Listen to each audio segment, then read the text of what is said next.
The Meaning of Mary Madgalene, Discovery of the Woman at the Heart of Christianity. How is that even possible? The woman at the heart of Christianity that most people don't really even know. Welcome to the Women Talk podcast, where ordinary women share their extraordinary stories. We would love for you to share your story on our podcast. Go to www.womentalk.ca and apply to share your story. And now, let's welcome your host, founder and CEO of Women Talk, Bridget Lessard-DL. Today, my guest is Ariana Brackenbury, and she shares the story of the forgotten woman of Christianity, Mary Magdalene, an absolutely fascinating part of Christianity that has been hidden for years. Here is Ariana's story. I've been recently reading a book by Cynthia Bourgeault called The Meaning of Mary Madgalene, Discovery of the Woman at the Heart of Christianity. How is that even possible? The woman at the heart of Christianity that most people don't really even know, unless, of course, you were in France, and where Mary Madgalene is a very, very popular figure. But most of us have been brought up on the masculine-dominated patriarchical Bible that currently exists, and certainly was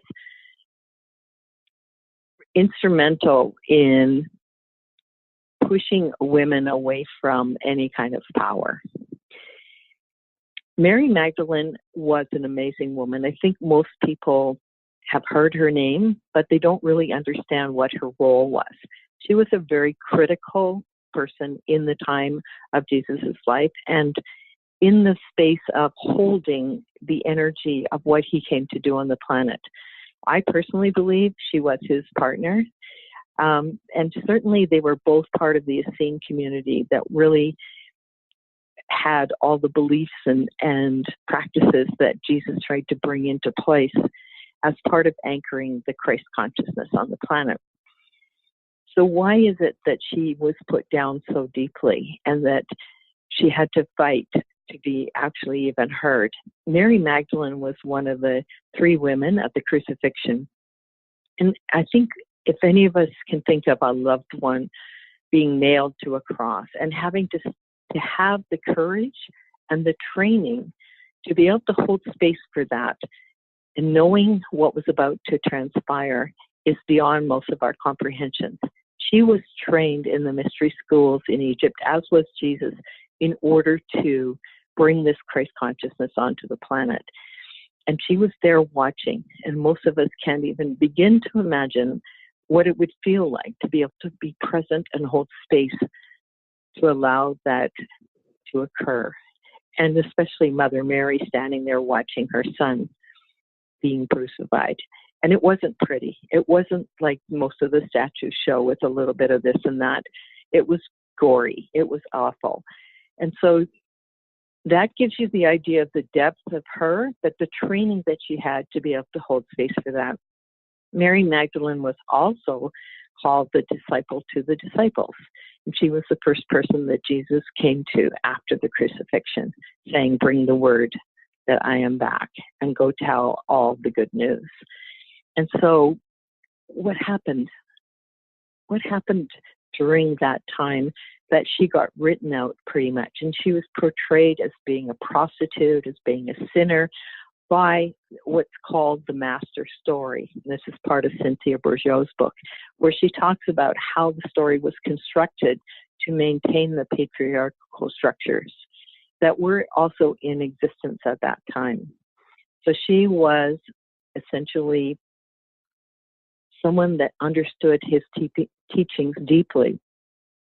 And her story came out more fully when the Gospel of Mary Magdalene was discovered. It was discovered in the late 1800s, but it wasn't brought into public awareness until about the mid-20th century, at the same time roughly as the Nag Hammadi scriptures were found. And they were a collection of early Christian texts that had been taken out of the Bible. Now, some of the purists of the Bible, people said they would be taken out because they weren't relevant. Well, they were very, very relevant. And it's in the reading of these specific text that we start to get that deeper picture of Mary Magdalene and who she was, and also the energy that the male apostles were bringing. So there was a lot of jealousy, and there was a lot, I think, of a sense of them struggling with her being a woman and having kind of the ear of Jesus, the one that he confided in first. And the Gospel of Thomas, and they talk about him often kissing her on the mouth. So there was a clear relationship that they had that was special, that was different. And I think in my own readings I found that often those other disciples were somewhat jealous of that relationship. And they also didn't really understand really the depth of which she embodied the teachings of Jesus and the healing of Jesus.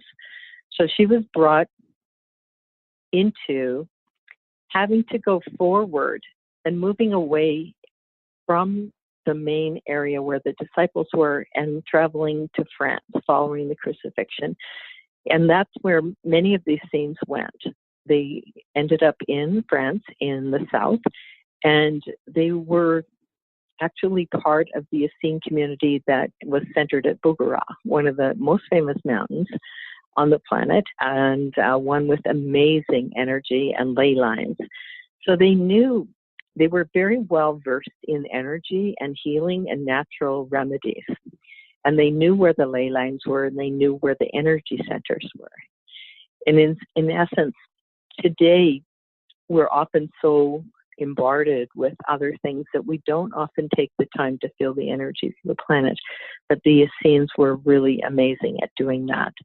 So they came to France following the crucifixion. And there are many stories of where Mary Magdalene went, but the main stories seem to be consistent with the fact that she came ashore in a little town on the Mediterranean called Saint Maurice de la Mer. And from there, they journeyed across the south of France. And mostly the legends were very much in the Languedoc area. She also was believed to be part of her ministry around the area of Marseille.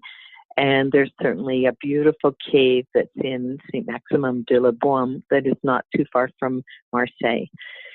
I'm in the midst of creating and have created a Mary Magdalene pilgrimage that allows us to visit France and to visit many of the places where she is honored around that country. And France is a very, very feminine country, so it's an interesting place for her to go following the crucifixion and away from that real masculine part of Egypt and, really in that area of the planet that was very patriarchal. And over to France, which is heart energy and strength, and the feminine is very much a part of France. So it seems like that's a logical place for her to go following the crucifixion. You're listening to the Women Talk podcast, where ordinary women share their extraordinary stories. And I am Bridget Lessardiel, your host. A quick thank you to two of our sponsors that make this podcast possible. First, Seeger Consulting, removing the technology headache from your business. For more information on Seeger Consulting, go to seegerconsulting.com. And a big thank you to sportsbras.ca, where you get less bounds for your buck. For the perfect sports bra, go to sportsbras.ca. And now, back to the story. I had no idea that Mary Magdalene was such a crucial part of Christianity. That's crazy. I know, isn't it? And how do you keep something like that a secret? Like discovery of the woman at the heart of Christianity. And Cynthia Bourgeau actually is an ordained minister, and her book really dives into very deeply into scriptures and where things were actually part of this master story and where things were put aside. And yeah, it's fascinating to me. And I think the reason, as we talked earlier, of her resurgence on the planet, because her energy is very strong now. I consider her to be an ascended master. The Pope Francis actually declared her a feast day on July 22nd, which is a very interesting day because that's the day the massacre occurred at Béziers, where the Cathars were essentially burned. Thousands and thousands of people. So the church pretty nasty in those days, let's just say. Oh, I don't know if it was just the church, but it was a nasty. Yeah, it was nasty. Why do you think that is, that we ended up in such a patriarchal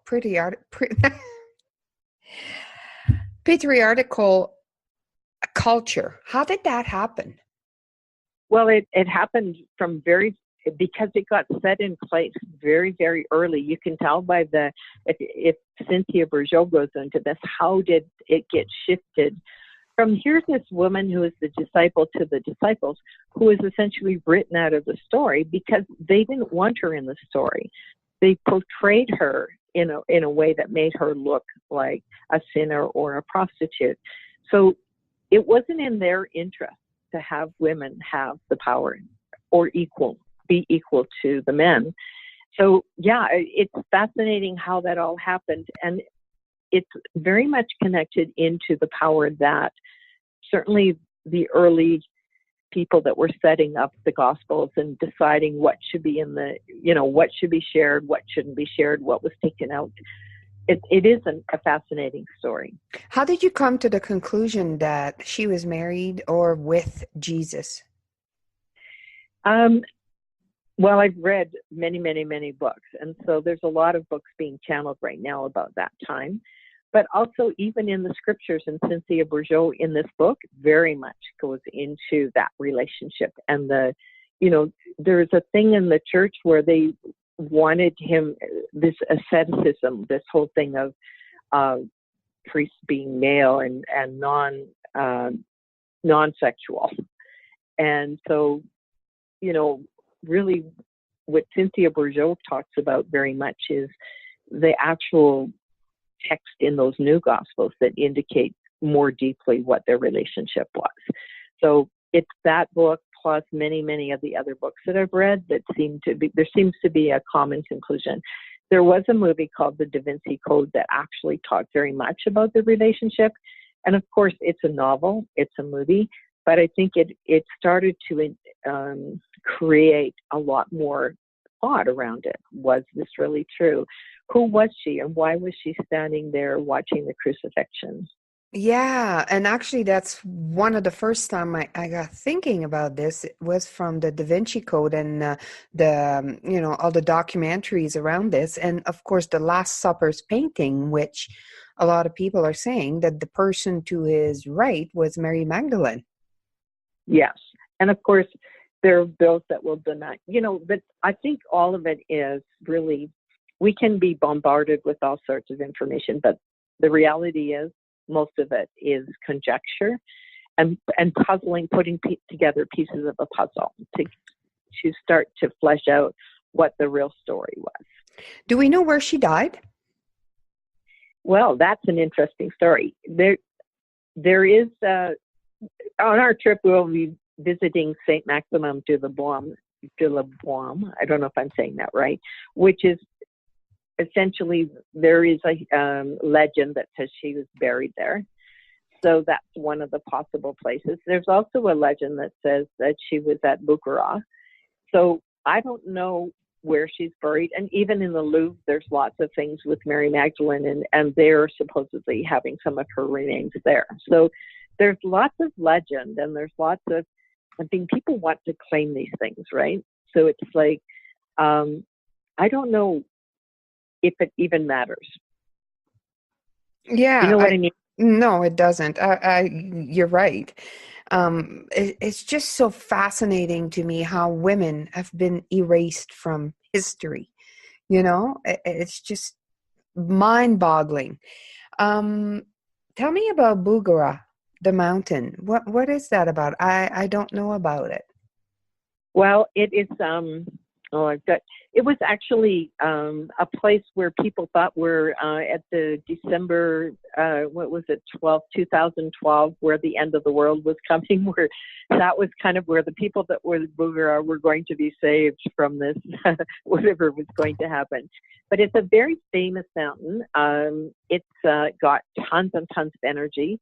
As far as some of the readings I've been doing, says the Essene community was actually centered there.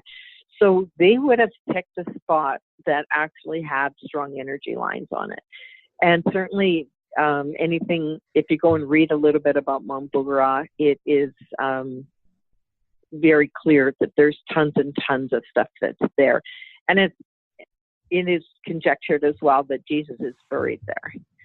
So there's so much, and it's fascinating to explore. How did you ever get interested into researching Mary Magdalene? Well, it's an interesting story. I had been doing Camino de Santiago pilgrimages for several years, and I had got on a plane coming back from my 2017 40-day journey, and a friend was sitting the very front of the aircraft. So it's kind of like one of those divine, I call it the Earth traffic control system. So it's like, I think it's true. There are people we're supposed to talk to. There's people that have messages for us. I believe we all have messages for each other. We don't really always know the importance of even just a small message. But really,